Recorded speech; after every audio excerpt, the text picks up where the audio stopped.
A blind hem is one of the easiest stitches to do once you know how to do it. So on the Opal sewing machine, we do have the sewing advisor that would easily allow us to jump to the fabric we're going to use, which is woven heavy, and the technique of a blind hem, which is technique number 5. When you exit out of here, it will take you to the stitch, the foot, the pressure needed, the needle that size for the heavier fabric, and everything else is ready to go.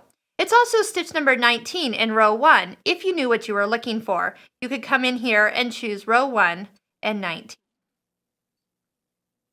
Next, it's how you fold the fabric. Oh, let's do this. Let's put the foot on.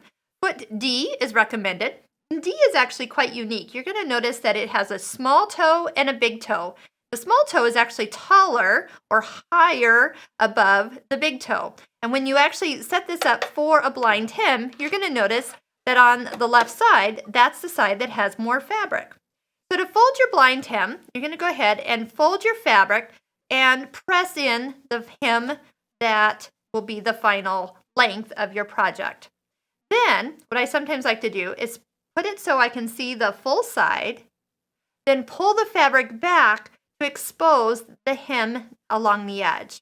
When I finger press this down, the idea is that we're going to catch just a little bit, a nick of this fold, and that's going to make it look like you did it by hand.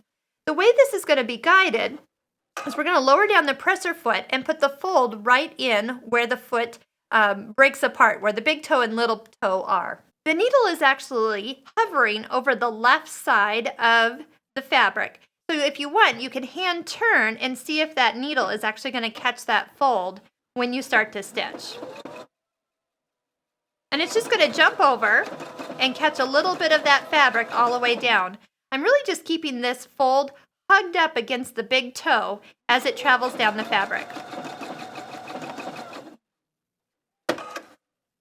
Take that out and take a look. You're going to see that it has caught just a little bit of that fabric there all the way across. Now when we open it, you're going to notice that the stitches, what you want is consistency. So if your thread was matching, you wouldn't see that at all.